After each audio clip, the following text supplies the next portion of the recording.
Okay. All right, dude. Take two.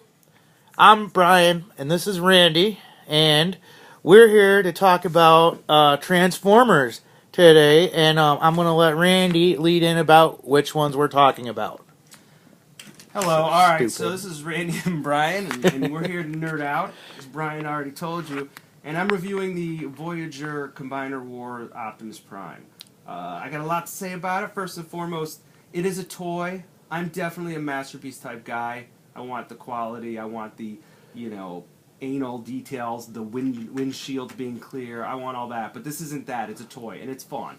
So clearly, as you can see, it is in a truck mode, and it's made to look like the G1 Prime. Looks okay. It's a total toy.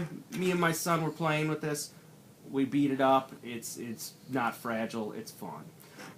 Transformation, real basic. I'm not going to go through step by step what the transformation is, but you can just watch me transform it, clumsy and everything right here. Pretty basic.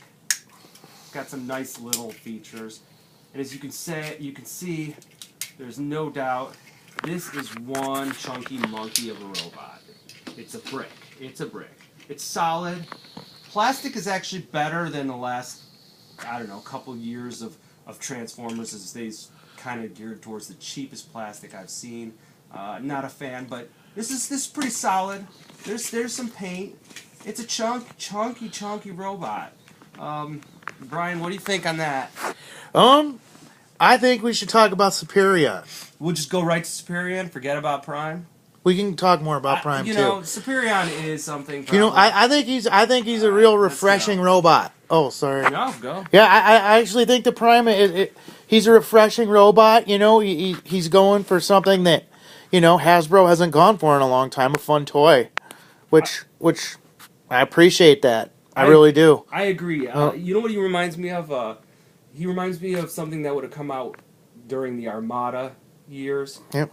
They went from the complexity of Beast Wars, which I actually preferred, but nevertheless, they were trying to appeal to a more mass audience. And this is something that my son can pick up and play and have fun. I don't think it completely insults his intelligence. I mean, he is young, but look, again, I'm a masterpiece guy. Like, if I were to compare this to a masterpiece, that's like comparing apples and oranges and whatnot. But for a $25 toy that I can sit on the couch and I can mess with, it's fun. And it's a little chunkier for my taste of Optimus Prime, but I've got 50,000 Optimus Primes, and sometimes you got to change things up.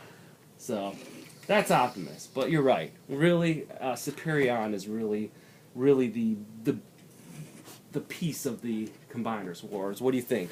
Well, I'm going to ask you a couple questions about Absolutely. it.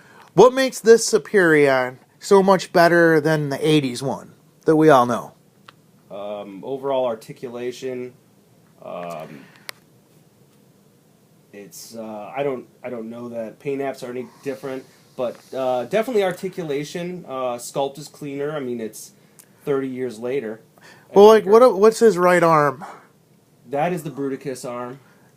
And it doesn't go with that. Hasbro released it to encourage people to buy, in order to complete a robot. It makes sense for them to wait, could you put a Bruticus arm on a Devastator from the 80s?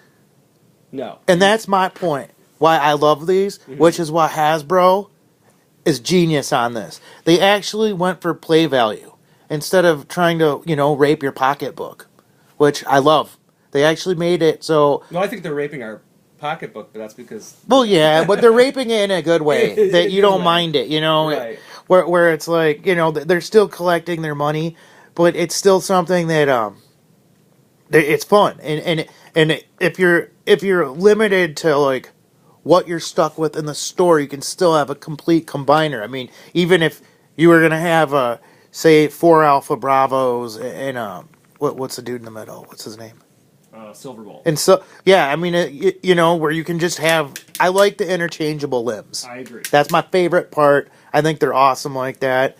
And I only have 5 minutes experience with this, really, and I picked it up, and I'm like, wow, that's really way better than the way I left it in the 80s, which is great. That's one of the only things I've been able to say that with Hasbro about. You can even compare it to some of the combiners they've done over the last 5-10 years. It is superior. It's Superion, but I do like the interchangeable. I agree with you. It does allow ability to play with, and you're right. Like I can buy a Bruticus limb and substitute it with my Superion and not have to be pissed off that I just spent $15 on a limb that I'll might never complete. Do you think we'll get a Devastator?